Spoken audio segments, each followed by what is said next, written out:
next class of Vedanta Dindima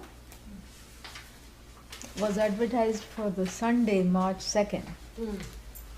And that was what we advertised yesterday also. Oh. So I think we should keep it like that. And this class will meet on Saturday, March 1st for just March. Okay. Usually we have Vedanta Dindima on Saturday. Hmm. So, but this time something, Mercury, etc. things happened. So we will keep it switched, and I will announce this class the next time it's going to meet, March 1st, Saturday. And then the latest set of classes for the Bhashya has been put up on the website. You can all look at that. You can all see that. Yeah, now it is. In case you don't know the ashram website, I have put it up there. And for the people on live stream, they just have to click on the little logo on the top, and it will take them to the ashram website. So that will have the latest set of Bhashya classes for the month of March.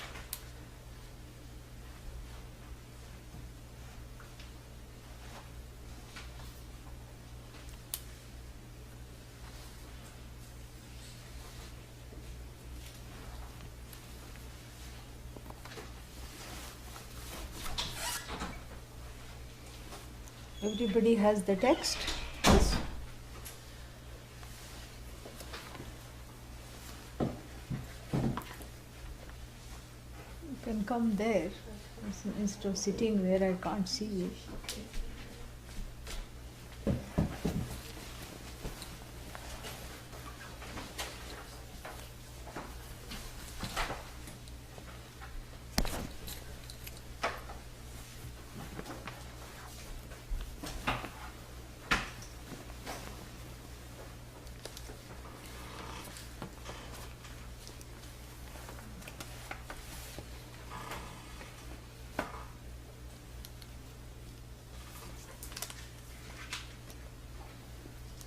ॐ भद्रं कर्णेभिः शृणुयामदेवाः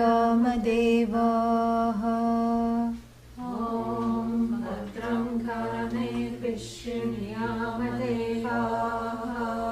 भद्रं पश्येम भद्रं पश्येम अक्षभिर्यजत्राः अक्षभिर्यजत्राः स्थिरैरङ्गैः स्थिरैरङ्गैः तुष्टुवागुंसस्तनूभिः तुष्टुवागुंसस्तनूभिः तुष्टुवागुंसस्तनूभिः तुष्टुवागुंसस्तनूभिः व्यशेम व्यशेम देवहितं यदायुः देवहितं यदायुः व्यशेम देवहितं यदायुः व्यशेम देवहितं यदायुः स्वस्ति न इन्द्रो स्वस्ति न इन्द्रो वृद्धश्रवाः वृद्धश्रवाः स्वस्ति न इन्द्रो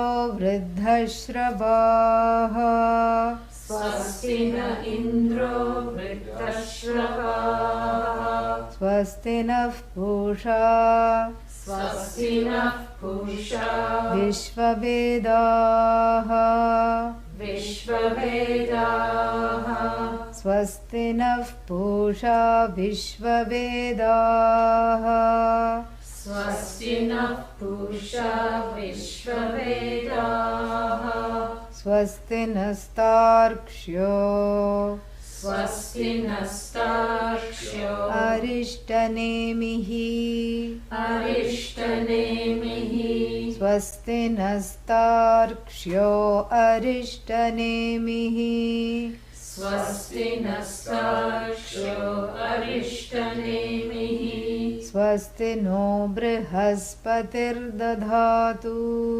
स्वस्ति नो बृहस्पतिर्दधातु ॐ शान्ति शान्ति शान्तिः ॐ सहना भवतु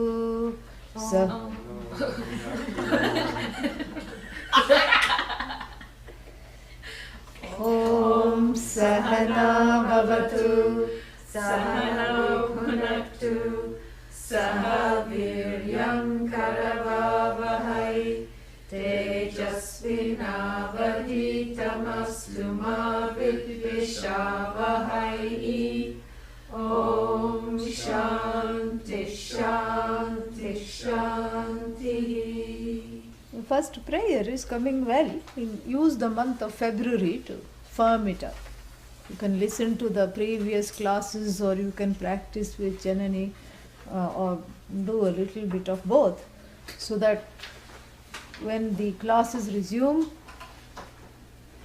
after 27 days, 26, yeah, after 26 days, then you will have, we can chant this together. Yeah? So you can do that.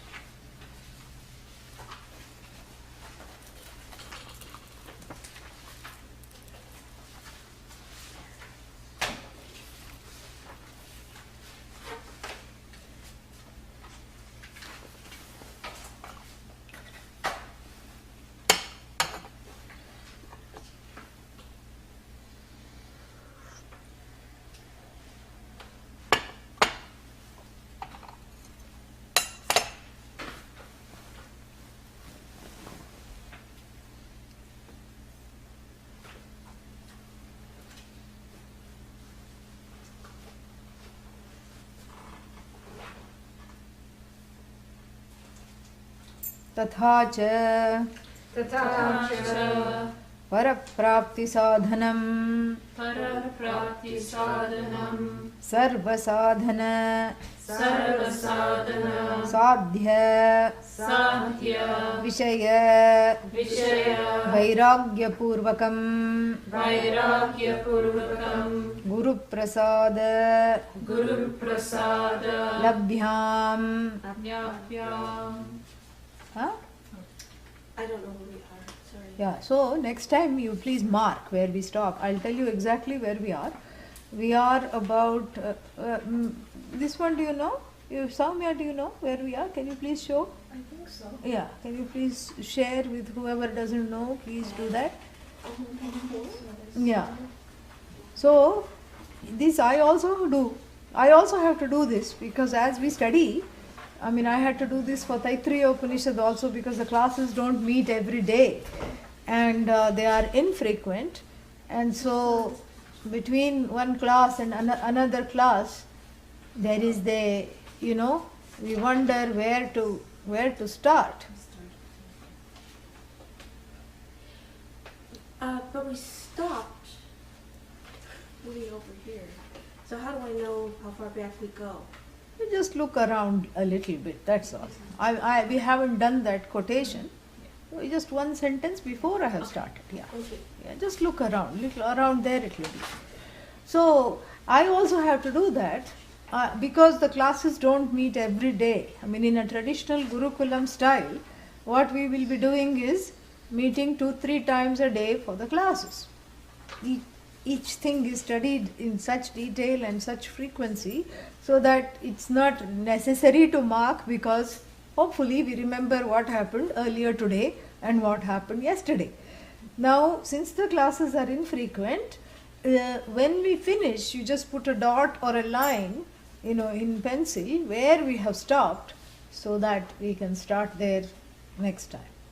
And that way it will help me also, supposing if I have not marked or something, you can tell me.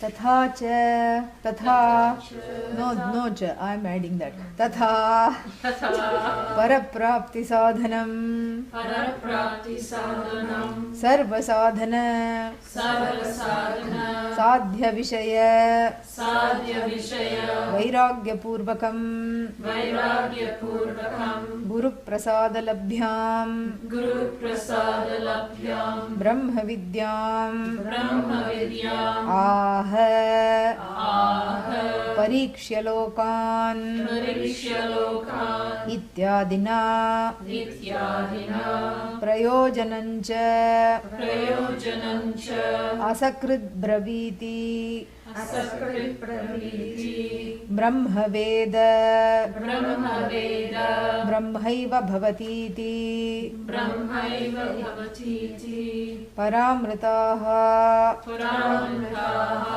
parimucyanti sarve parimucyanti sarve, iti cha. iti cha. Iti cha is not there? It's there. Okay, yeah.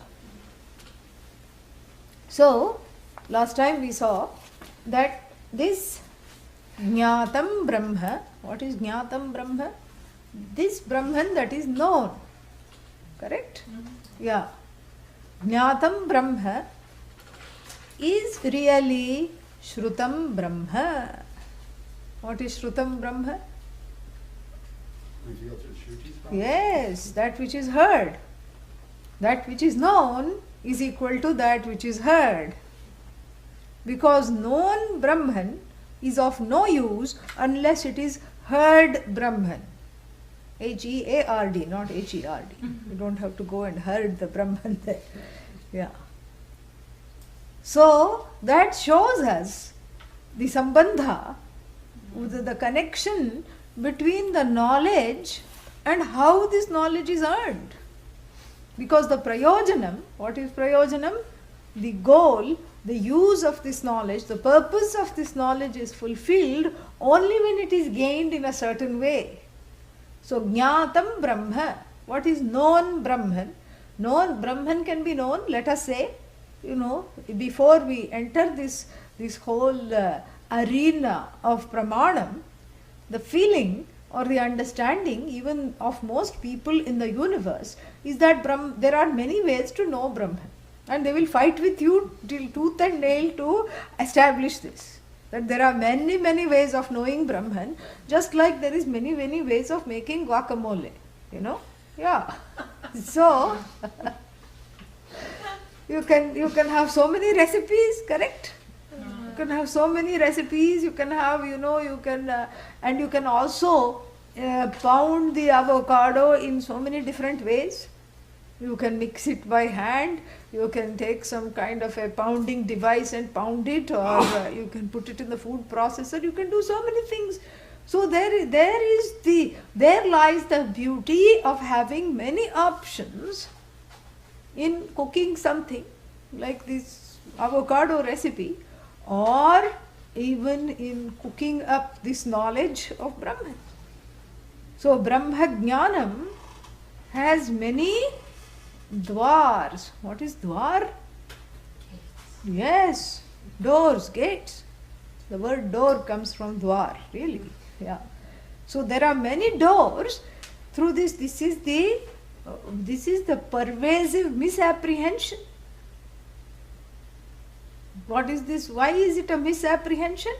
Because Brahman cannot be gained in any other way except by bringing in what Adi Shankara does very elegantly. We saw last time in detail through the word Guru Prasada Labhyam. Guru Prasada Labhyam, through this particular compound. Guru Prasadena Labhyam. That which is gained, that Brahma Vidya, that is Guru Prasada Labhya. Labhana Yogya. Labhya means that which is deserving to be gained can only be gained, by Guru Prasada. And the word Guru Prasada we saw in detail last time. If it is not remembered, it is worth going and listening to the last lectures. And so, this which is gained only through the grace of the teaching. Guru here is not an individual. Please understand. Guru here is the embodiment, the carrier of this knowledge. So we are talking of that principle through which this knowledge is disseminated, and that principle is the unending parampara from Guru to Shishya to Guru to Shishya, starting with Bhagavan. And so therefore, starting with Bhagavan, you have this whole lineage which is traced variously. I talked about it in the beginning. And so this lineage, and then not just the lineage as something to be revered and there was this lineage. No, there is this lineage. Why? Because you are at the end of the lineage. Because without you, there is no lineage. And that is why when we worship Lord Dakshinamurti, Lord Dakshinamurti is called Ashtamurti, the incarnation of Bhagavan as the teacher with eightfold, you can say qualities, or 8 embodiments, 8 forms of 8 things, 8, not even qualities or attributes, but 8 aspects. Yes, that's better. 8 aspects that make Bhagavan Bhagavan. And so the 5 are the 5 elements, the one who is in charge of the 5 elements. So 8 aspects that are included in making up this Bhagavan. 5 elements, and then you have the sun and the moon, which Bhagavan Dakshinamurti sports on the head, on either side. And then that is 5 plus 2, 5 elements plus sun and moon, 2 celestial bodies. How much is that? 7. 8th one? Yourself. Because that is the completion of the lineage. You cannot say what a nice lineage without including yourself. So you make up the lineage, because otherwise what does the lineage exist for? What is its purpose? If you are not there, there is no lineage. This is something to be understood. So therefore, the gain of Brahman, the way to gain Brahman, the doors are becoming narrower and narrower, or the doors are diminishing. And then when you say Guru Prasada Labdhya Brahma Vidya, that Brahma Vidya which is gained through this, the blessing of this lineage, through the blessing of the teacher, the teaching, and also what? Your own blessing to allow yourself to be the recipient of this lineage, to be a shining sun, moon and star of this lineage. I like star. Yeah, you have to be the star of the lineage. That is what it is. So this disinclusion of oneself, especially this is true when you're studying online, because you're sitting somewhere and you're looking at a computer screen, you say, what lineage? But the lineage is ubiquitous. It travels through the cyber paths, correct? Yeah, it travels. That's why we have camera, we have all these yantras in front of the teaching. And so here also there is a connection. There is a connection. Because that connection alone makes the knowledge possible. But if you watch this, there are different ways to watch this video. You can watch it from the standpoint of the academic. Let's see how many grammatical, the taking apart was done. Let's see what this says. Let's see if I agree with this or not. Those are different ways of watching this video. And I don't even have to put it down in writing. You can take it down, you can yourself write it down. That if anybody were to watch it like this, what will happen? Nothing. Business as usual. In other words, ajnanam as usual. Yes. That will not remove the ajnanam. And several people write to me, saying, I watched this video on live stream and somehow got your address or something and everything, and I feel a connection. Even though they may be living somewhere in Spain, they may be living somewhere else, I have never seen them. I don't know what they look like. Sometimes I don't even know their names until they write to me.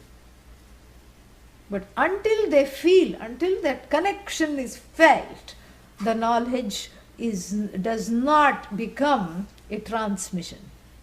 And that connection is not it may start off as something subjective, but really speaking, it's the most objective thing there is. Because that connection is you hooking into the knowledge as a worthy recipient. That is the best aspect of the term prasada, as not an unworthy person, but as a worthy recipient. And that is the amount of self-worth, even through swimming in the mire of self-lack, you have to muster up this much self-worth.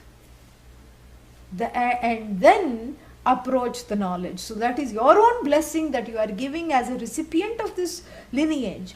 Being the recipient of this lineage, the Vidya will not be denied to you, Adi Shankara says.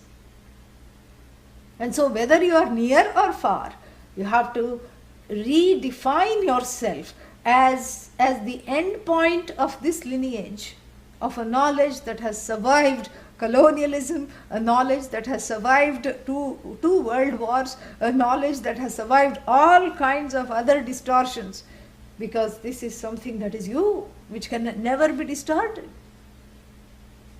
And that is what you are receiving. This is not some kind of an academic, I think I want to improve my Sanskrit, or I'm already teaching. This is another thing that I encounter. So I'll pick up a few pointers because I'm already a teacher.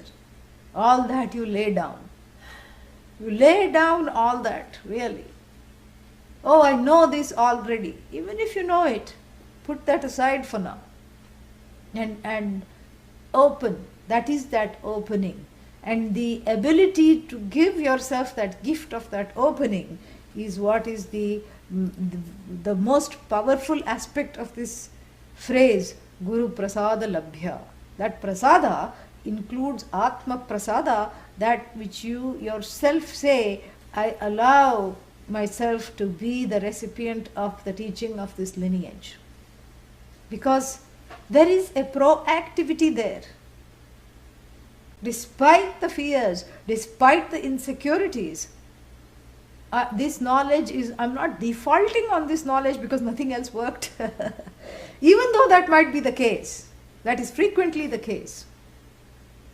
It's an old, sad, tired jiva, not the person, the jiva, that comes to this knowledge.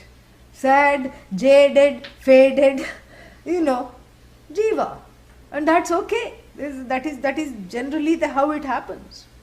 But in through this fading, in through this jading experience, there should be something which is proactive. Don't, let the knowledge choose you. You have to choose the knowledge. And the knowledge, as I told you, it's like a package deal. It comes with a few things that you may not want. Like this guru, it comes with. Who is in this journey, the guru is the tourist guide. And sometimes you say, I have only 1 or 2 weeks for this vacation. So if I started to go and see all the things myself, I will never do it. And then, so therefore, I'm signing up for this package tourism, correct? And you sign up for this. And then, you have to be hurried in and out of the bus, and they give you only 10 minutes to shop and all these things, Yeah. And how do I know all this? Because they had a spiritual tour package when I went to Japan, going from shrine to shrine.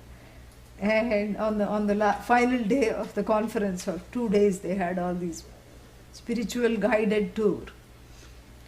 And and everybody and this was at the end of the conference, and all these religious leaders, they were all wanting to talk to each other, because by this time everybody got to know each other, and they were sitting in the bus, myself included, and everybody wanted to catch up and talk to each other.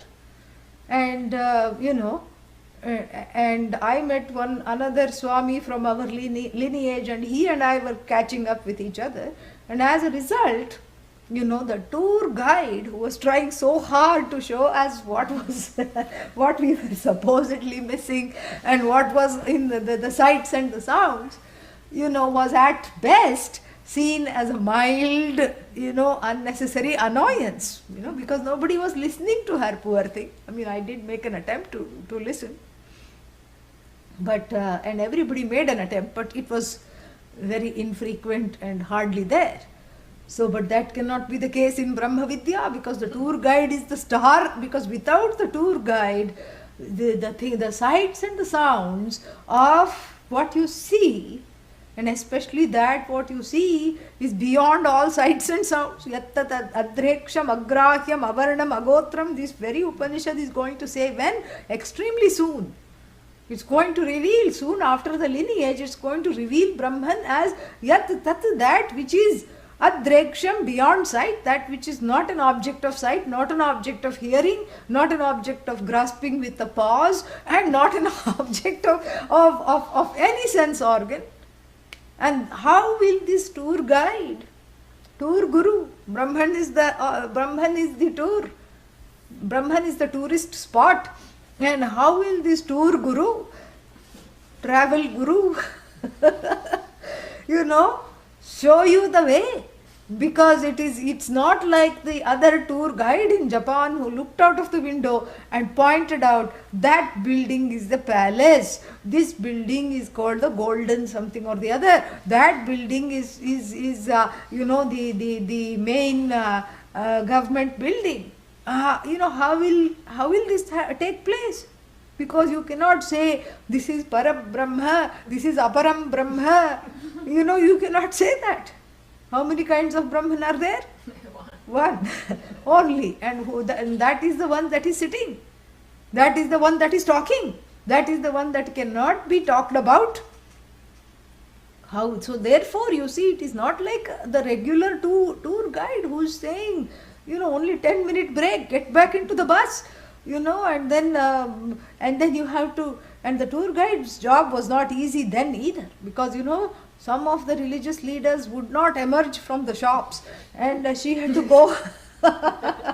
She had to go and get them very kindly and say, okay, bus is leaving, and you have to come and get back on the bus.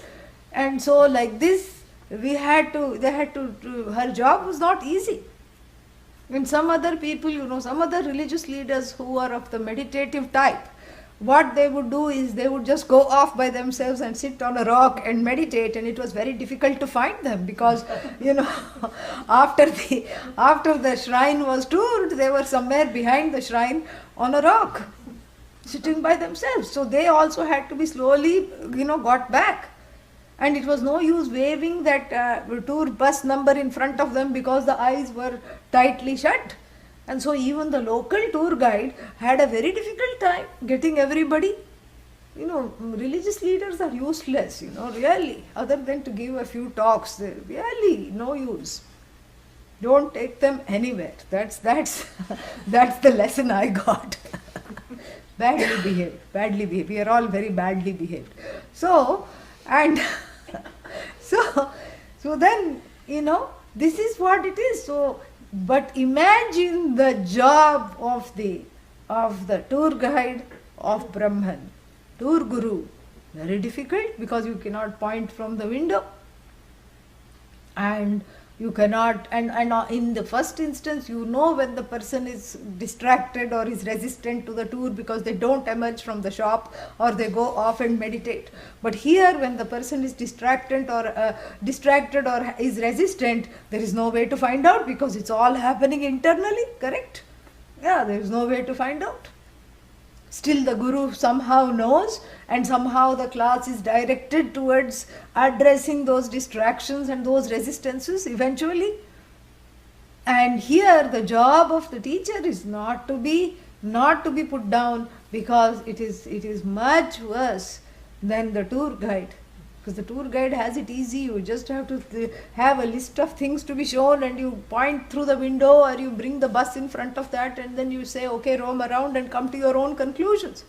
Here you cannot allow the people to roam around and come to their own conclusions, because that's where they are already. They have already roamed around for several lifetimes, on bus, train, plane, everything, and come to their own conclusions. Here those conclusions have to be removed.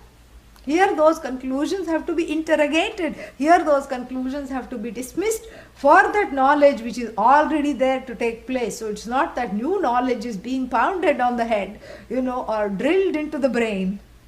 It is that ajnana nivartakam, brahma jnanam. So ajnanam is being removed. So one is removing that, and so without the teaching, this cannot take place. Therefore, I go back to the first sentence I said, Shrutam Brahma is alone, Jnatam Brahma. So Brahman is known. So one is the Sadhya is Shravanam, and then Jnanam is Prayojanam, is the purpose, is the goal. So that is the connection between the Sadhya, that what is there. So Vishaya, which is the Sadhya here, the Vishaya and the Prayojanam Sambandha is talked about in this line, Guru Prasada Labhya Brahma Vidya. So that which is deserving of being gained through tutelage under the handling of a Guru who has some expertise. It's not some manufactured expertise, it is learned expertise from his Guru, from her Guru, from his Guru, from her Guru, until Bhagavan Dakshinamurti. That is the expertise. Expertise not in the knowledge, because the knowledge is what it is. It cannot be improved upon. So where is the expertise? In handling the means of knowledge is the expertise. And that is what makes somebody an effective teacher, the handling of the means of knowledge. And what are the means of knowledge? The words that we are, studying every day. And those words speak, if you read them, definitely they speak because they are words, but they speak an entirely different, much deeper, and a complete knowledge when the person who explains them has received the master keys from the master that they have studied with. That's why they are called master keys. Mm-hmm. The master key is that which opens all the locks, correct? Yeah. So just like, you have, even there is a thief parampara. Yes, because how does the pickpocket, the bank robber become so good? That bank robber has a thief guru, correct? Yeah, from whom he learns how to file the master key so that it will open all the doors magically, correct? Yeah. Here also, it's not, in a way, this is also a thief parampara. What is it stealing away? Ajnanam. Yeah. Ajnanam is being stolen away through the master keys that unlock the recesses of the mind that is blocked by its own conclusions and confusions. So the ajnanam is stolen away. That is what it is. That is why the Lord is called Harihi. Yeah, Hari doesn't mean hurry up, although it can. But hurry up, where are you? That's why you are called Hari. Hari, I'm here. That's not the Hari. Harihi, from Hri, to steal away, to take away. Harati papan. That which, papani. That which all the papas are taken away. Harati papan iti harihi. That which steals away all the omissions and commissions. And what happens when the omissions and commissions are stolen away? The guilt and hurt run because they are attached to the omissions and commissions. They cannot be without them. So the guilt and hurt run after all the omissions and commissions. And then the ragadveshas, which are stuck to the guilt and hurt, also run away behind the omissions and commissions. And in a heart that is free of omissions and commissions, guilt and hurt, ragadvesha, the knowledge shines. So really, That is what the Guru is, through the expert handling of the means of knowledge. Because the means of knowledge is the heard word. That is what is the means of knowledge. The book, the Mundaka itself is a means of knowledge. And that operates upon the Ajnanam to allow the Paravidya to emerge. Because that is what we call Praptasya Praptihi. Prapti means what? Gain. Praptasya, of that which is already gained. Yes. Because if this lineage was based on Apraptasya Praptihi, means that which is not gained, the gain of that which is not gained, this would be a samsaric lineage. And for that you already have parents, uncles, aunts, because their job is to make you strive for gaining that which is not gained. And they will painfully remind you every holiday. That is why the holidays are so stressful. Look, they may not remind you directly, but indirectly the thing will come. Oh, cousin so and so is doing so well. Meaning, what's wrong with you? You are studying some Vedanta. What is wrong with you? Cousin so and so is so rich, so successful, has so many houses, so many cars. And then ... fill in the blanks, meaning look at you. And who will say this? Uncle so and so, that you hardly see. But then that is what is there. There is that ... The unsaid is much more powerful than the said. Those are the gurus for apraptasya prapanam, that with the gain of things not gained. They will helpfully and repeatedly remind you of the things you do not have. And they will also give you strategies. This is what is called socialization, strategies of keeping up with the Joneses. Yes. Who are the Joneses? Neighbors, people in the surroundings. They will tell you, you cannot be so soft. What's wrong with you? This is a dog-eating dog world. Therefore what? Be competitive. Don't just sit there all day and say, oh, whatever happens will happen. What is this whatever happens will happen? How will it happen? You have to go get it. This is what you tell your children. This is what your parents told you. So we already have a parampara for apraptasya prapanam. You don't need guru for that. Yes. Because samsara is full of such gurus who will tell you how to gain that which is not gained. You have many people, you have a life coach, you have all kinds of people who will help you do that. This guru is what? This is beyond sleight of hand, because it is not apraptasya prapanam, but praptasya eva praptihi.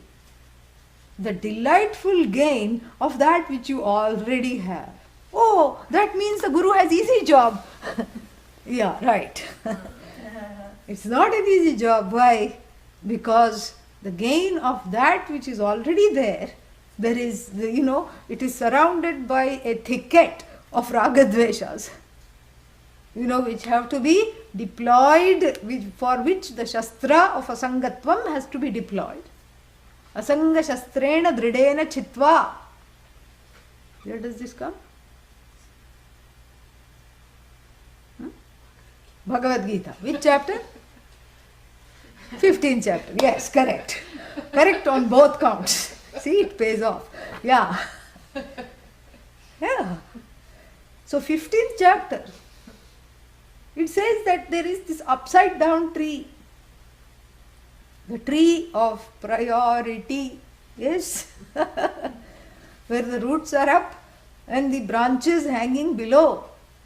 And what are these roots? The roots is Brahman, because you don't see them. The source is Brahman. But then there are pretentious roots, samsaric roots that keep reproducing themselves, without which you feel uprooted. And then what? Then, they keep growing, like this whole Nyagrodha tree, banyan tree, keeps reproducing itself eternally, samsarically. That's why Bhagavan Dakshinamurti sits in below it, saying that I am the one who will polish the weapon to cut through this thicket of the roots. And the weapon has to be a very powerful scythe that is well polished through the sadhana chatushtaya polish. Yeah. What is the sadhana chatushtaya polish? Where can I buy it? Huh? What is that? Not for sale. Not for sale. It is for, again, it is for cultivation. You have to make the polish at home. Oh, lemon and salt, something like that. Yeah. You have to make the polish at home. You have to mix the lemon and the salt. And so that is the discrimination. What do I want? When do I want it? How to gain this? All this I have to craft this through my own reduction of raga dveshas, and through wanting this knowledge above and beyond anything else, and through this seeking properly, I gain the viveka and vairagya, the discrimination and the desire for the knowledge and dropping of meaningless pursuits. Through this I craft this polish. And then what? Then I can polish this scythe. What is this scythe? In the Bhagavad Gita, 15th chapter, it is called Asanga Shastra. A Shastra, a weapon, a scythe, that is a sickle, that is called Asanga. Asanga means Nasanga. Yes. The scythe of non-involvement. That's a good translation of asanga. Don't say detachment and attachment and all these things, because one is never attached to be detached. There is no detachment unless you're talking of retina. Yeah. Or a train compartment, There's no detachment. So, we talk of non-involvement. That is the weaponry, the non-involvement weapon, polished by, other things, viveka and titiksha, shraddha, etc. Then that is what is deployed to cut through this thicket of wrong priorities and the resultant broods of ajnanam, kama, karma, etc. that we talked about last time. And that is what is deployed to understand this, and this is how this knowledge is gained, and this is going to be told. Uttaratra vakshati shrutihi, he said, and it's going to be told in a classic verse, mantra attributed, not attributed, only found in this Upanishad, quoted elsewhere. And he quotes that here. Pariksha lokan karmachitan brahmanaha nirvedam ayat nastya kritah kritena tad vijnanartham gurumeva abhigachet samitpanihi shrotriyam brahmanishtham. In fact, that is one of the most important mantras, the most important mantra, you can say, associated with this Upanishad. And of course he quotes that because it says that, take this scythe of non-involvement, which is vairagya really. Parikshya lokan, examine all the things that need to be gained, that you haven't yet gained, examine all the things that you have gained and see the futility of both. Examine also the various lokas in the hereafter, these fields of experience which promise glitter and shine, promise that which is lasting when they don't themselves last. Examine that and throw it away, throw the desire for those things away. And then what? Change the channel. Yes. Click, click, with a remote. Change the channel to undergo a significant difference in not what you pursue, because whatever you pursue is really moksha. Even when you pursue money, you want moksha. Change is not in what you pursue. Because, people generally say, oh, you have to let go of dharma, artha, kama, and then go to moksha. Rubbish. Yeah. There is no dharma, artha, kama really when you are studying Bhashya. There is only moksha. We see this in the Kathopanishad. That variously shines through the masks of dharma, artha, kama. And don't say I am giving up dharma, because where will you be? So in and through all the dharma, artha, kama, moksha alone shines. So the fourfold human pursuit is really folds into moksha. There is only one human pursuit for which the human birth is taken, and that is for freedom from this sense of wanting, being a wanting, becoming person.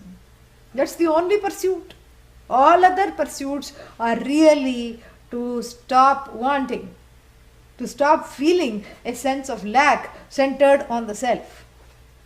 That is really the only pursuit, is moksha. Alone is the pursuit. Then why the other three are given? Because you are not able to see this yet. So the other three are given so that gradually one can progress to see what is it that you really want. And that is why, the other three are given. So that those become the rungs of the ladder to progress or to understand that this is what I am really seeking. So the Veda is very kind. It keeps in view one's own ignorance and then presents the knowledge gradually, gently, accordingly. So when you come to the Guru, it says that you throw away all the other three pursuits, really speaking. And here also it said, Sarva sadhana sadhya vishaya vairagya purvakam. Keeping vairagya in front, being driven by the fuel of vairagya, asanga shastra. Cutting through all other, the sham that there are many pursuits, many ways to gain this. Cutting through all this. Cut through this false, chimera of various priorities.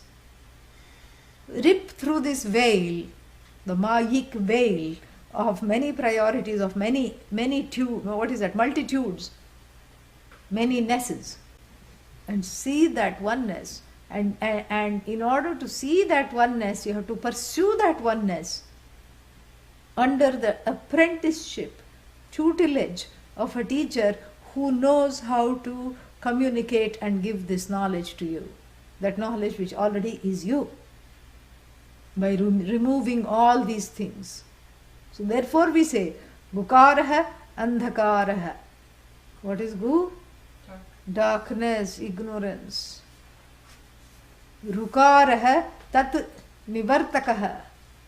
Nivartakaha means remover. So Gu is ignorance. Ru is remover. And remover. So Guru means remover of ignorance. That is the only definition of Guru. There is no other definition. Even though they say travel Guru, cooking Guru, this Guru, that Guru, it's not the correct way to use the term. The one who removes ignorance, the one who can make you see what they see, that is what is called Guru. So he quotes this classic mantra to show the centrality of the mantra in the Upanishad and to show the centrality of the teacher in this teaching. That this is not that there is many ways to obtain Brahman by reading, by writing, by dreaming, and then by conjecture. No. There is only one way of gaining Brahman, and through the teaching of the Guru who has learned from his or her Guru through a long line of a lineage that has not distorted the Upanishads. That also we have to say. That has not made Tattvamasi into Atatvamasi. All these things we have to say. No, but why do you have to be so conservative? There is options in everything, and here you have become a fanatic. Here when people somehow don't take to this kindly. Even that's why this comes in the beginning Bhashya itself. That's why Adi Shankara could have waited when that Pariksha Lokan verse came to comment on that by saying Guru Prasada Labhya Brahma Vidya Ityadi. But no, he says it right in the beginning because he understands the centrality of this and he wants all the people who are studying this bhashya to dismiss and get over the Guru allergy right before the discussion of the Parampara is going to start. Yeah, Guru rash. Yeah. Guru rash is what? How do you resolve this compound? It's not rash of the Guru. No, it's not 6 TP, correct? Then it's not rash and Guru. It is not Karmadharya. So then, what is that Guru rash? Rash caused by Guru, Karmani. So rash caused by not Guru. Guru doesn't cause rash. Rash caused by, as though hearing of the word Guru. Yes. And what is this rash? The rash is a rash conclusion. It's a rash conclusion that I don't need to be listening to somebody else to gain this knowledge. You say this is praptasya praptihi. Yes. This is the gain of all that is already I have. Yes. Then if I already have, then why I have to sit in front and listen to you? This I should be able to do it apne aap. I should be able to get it by myself. Why? What is your, why are you inserting yourself using the excuse of all these Shrutis, using the crutch of the Shruti? You have, insidiously inserted yourself because you have already advertised some Bhashya classes in March and now you are sitting and justifying them. I can read this by myself. Bhashya comes in translation, this is the English translation. You can buy this, $2, you can buy, Amazon has this. Yeah. You can get it, yeah, you should get it, it's nice, but as an auxiliary thing. So, but you can get this. Why I need you? I can get this. I can get this. And then, I don't have to listen to you. Correct? Not correct. Not correct. Why? Because I will oblige by reading a few things from this very translation. And in order to show that this is not a setup, I'm just going to randomly open the book somewhere and just read. Okay? Okay. Very nice. Bhagavan helped me. This is the translation of the Bhashya. All the effects of the lower knowledge having been stated, and that imperishable is alone the truth called the Purusha, and that capital T is the essence of this phenomenal existence, the source of which everything springs from, and the place where it all gets dissolved. That reality, after knowing which everything becomes known, is the subject matter of the higher knowledge of the Brahman. That has to be stated. Hence commence the subsequent text. Again, I am translating the text. That thing that is such is true as from a fully ablaze fire fly off sparks in their thousands that are akin to the fire. Similarly, O good-looking one, from that imperishable originates different kinds of creatures, and into it they emerge.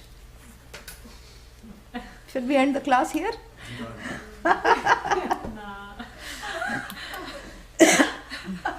This is why there is only one way to know. Yeah, you read this. And then, of course, I could not reproduce all the capitals. Every second word is in capitals.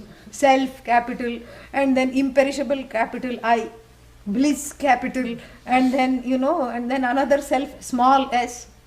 How are you going to, what is this, And it's a very correct translation. I'm not faulting the translation, please.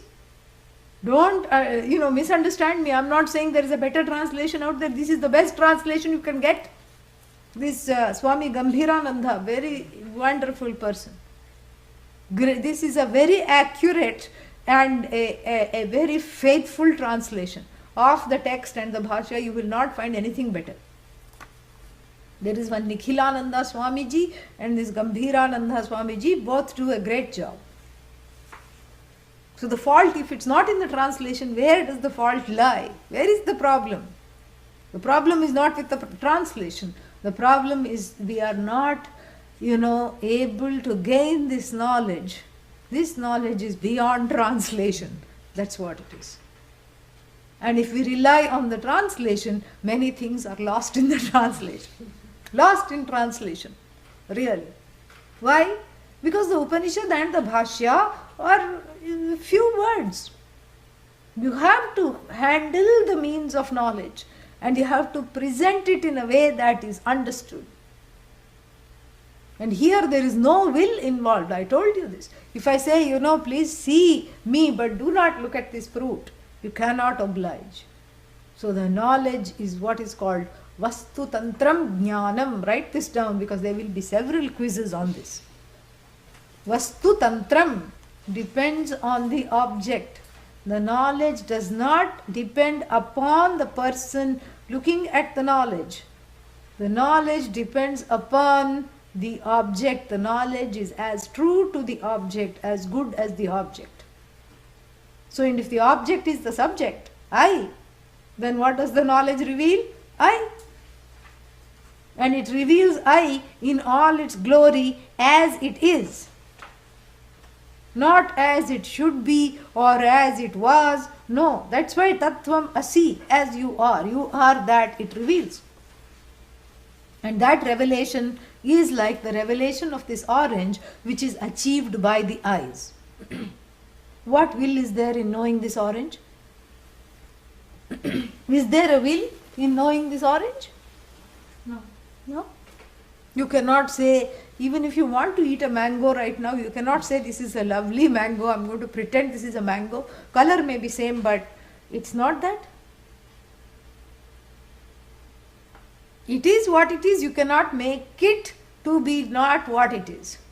Same thing with Tattvamasi, you are that which is the cause of the universe, that is what it is, that alone is going to be revealed, and for which you cannot deny it, because this knowledge is not subject to negation. Denial is self-denial. If you deny Brahman, you deny yourself. Veda says that. Asanneva sabhavati, asad brahmeti veda chet. Chet means if. If you say there is no Brahman, the one who says, that person themselves becomes as good as non-existent. Asad bhavet, that's the thing. Asat means non-existent. Because you are the source of that existence. You are that. And so that has to be revealed. And this knowledge, there is not a single person on this universe that does not want this knowledge. Because this is what they want. This is what they want to hear. That's why people get married, so that somebody will say something good about them. Doesn't work sometimes, yeah. But this is how it is. At least one person, that's why it's called significant other. Why is it called significant other? How do you resolve that compound? The other which says some significant things about you. The other who always has some significant things to say about you. The other who regards you as significant. That is one is called significant other. Even in English we have compounds. So, but as opposed to insignificant others, correct? The one who will always regard me as significant and who will say some significant things about me, things that matter. You are Indra, you are Chandra, you can never do anything wrong. This is what one wants to hear from the significant other. But frequently what does one hear? I told you. I told you not to do this. This is why you are like this. Unfortunately, yeah. This is all because of karma, I suppose. Or this is just samsara. But the main significance is what? You are the only thing that is significant. You are the significant without another. This is the significant non-other. You are that. There is nothing other than you. You are the only significant thing there is. This is something to contemplate on. Waking up every morning, you say, I am the only significant thing that matters in this entire universe. You can think about that. You can really dwell on that. And so this is what is going to be revealed. So that you don't need the other to talk significant things about you. Oh, that is scary. That means I won't need the other. Not in the dysfunctional way you do now. You can enjoy the other without expecting that they will say significant things about you. that frees up the other to be who they are. And then there is a greater chance that they will actually say some significant things about you. They will, yeah. Sometimes the burden of expectation makes the person not say what you want them to say, whether they are children or spouses or friends, whoever they are. And here you come and listen to yourself as the most significant thing, and then you are unburdened, but that is a gift that keeps on giving. You unburden the other because you are not so reliant on them to affirm you all the time. Why? Because you affirm yourself in the best way possible. And so this is all that comes. This is the way the knowledge has to be gained. Vastu tantram means the knowledge is as good as the object. It is not, it is not based on will. And that is why he quotes this term. He quotes this pariksha lokan karma chitan ityadina. And then ityadina prayojanam cha asakrit braviti.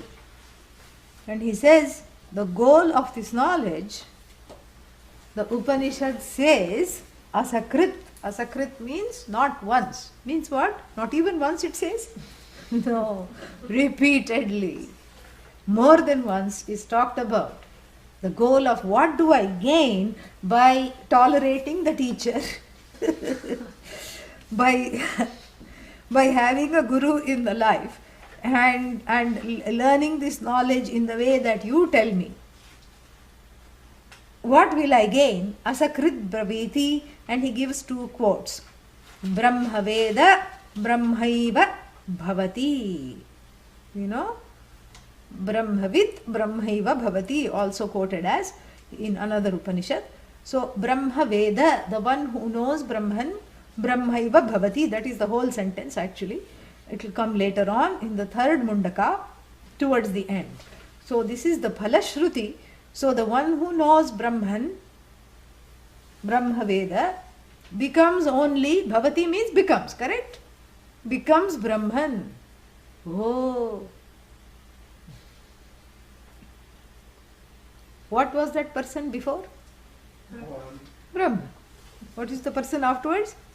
Brahma. So the word becomes has to be taken in double quotes, apostrophes, because there is no becoming. Yeah.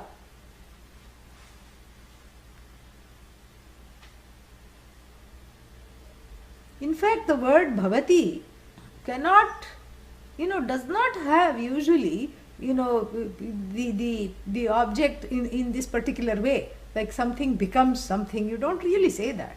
Because something does not give up its nature. It is what it is.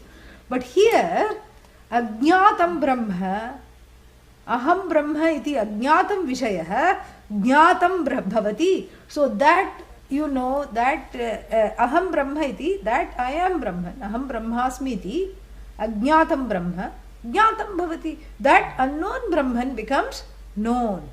That is what it is. So it is not that you become Brahman, you were always Brahman. Even when you were you had ajnanam, even when you had ignorance, what were you? Brahman. So when you know, what are you? Brahman. But the only thing is, the misery is not there. Yeah. Unknown, you are unhappy Brahman. Known, you are delighted Brahman. That's the only difference. So the unhappiness, the fear and the sorrow are given up in the knowledge. That's the only the difference. And then he quotes one more, paramritaha parimucyanti sarve. So he quotes both Jivan Mukti and Videha Mukti, two things he quotes. Very interesting choice of quotes. When Shankara quotes, you have to sit up because they are always very, very apt quotations. And so the first quote has to do with the concept of Jivan Mukti. What is Jivan Mukti? Liberated while alive. Yeah, that's the only kind of liberation we know. We don't know any other kind of liberation. Because unliberated, you go anywhere after life, hereafter. What will you get? More bondage of different kinds, more finitude, more encountering things that come to an end. And the travel also comes to an end. this Upanishad is going to tell. And then you come back and to the world of mortals again and again. So therefore, that is not the liberation. So the liberation is knowing that while living in this body, what kind of body? Loda loda body. This wibbly wobbly body, wibbles and wobbles and can't even stand straight. And then the mind, of course, never mind, let's not even discuss the mind. And in this kind of a body and mind, a free spirit, pun intended, resides, abides as it were, space-like in its accommodation, and in fact it is not trapped in this so-called cage of the body-mind sense complex. There is no cage. There is only age of the body, that's all. There is no cage. No, no body shall a prison make. Yeah, it's a wrong quotation of an English poet. Stone walls do not a prison make, nor do the iron bars of a cage. That's the beginning of this. So here, for such a person who is liberated while alive, the body is no longer a prison. The mind is no longer a cage. All there is age, I told you. Because the person is free within. So the without doesn't matter. And that's why you can never imprison a sadhu. Like Mahatma Gandhi looked forward to going to jail during the British, the British Quit India movement and everything, when we were being ruled by the colonial forces. Mahatma Gandhi was a sadhu. And in fact, he was always in this loin cloth and this one small upper cloth, and the Queen refused to meet him when he went to England. He said, I'm not going to meet this fakir who is half dressed, half naked fakir, she said. But he visited Downing Street. He went to the Prime Minister's house. Queen said, I'm not going to do this. This is beneath my dignity to meet this half naked fakir. Fakir means saint. And so, in fact, he looked forward to going to prison. Why? Because nobody bothered him there. He could read the Bhagavad Gita. He was undisturbed, he could read too, and he was just a quiet person. He just wanted to be by himself. So you can never imprison a sadhu. Because the one for whom the body-mind is not a trap, what other trap can you put that person in? There is no trap. And so this is called Jivan Mukti, that regardless of the outside circumstances, including the body-mind sense complex, the person is free. Free. And so that Jivan Muktitvam, this is accepted in the Upanishad. That living while free, this is the goal of the study of the Upanishad, and that is expressed in the first line. What is the first quote? That is that. What is the first quote he says? Read, please. Read. Paramrita. No, that's the second one. Okay. What's the first one? Brahmaveda. Brahmaveda Brahmaiva. Brahmaiva Bhavati. Bhavati. That is what? This is discussing Jivan Mukti, the concept of Jivan Mukti. And supposing, there is always a question, what happens to the Jivan Mukti person, Jivan Mukta, after death? Means after the body falls. Where does the person go? There is always this thing. Correct? This question. So, paramritaha, parimuchyanti sarve, those who are already free,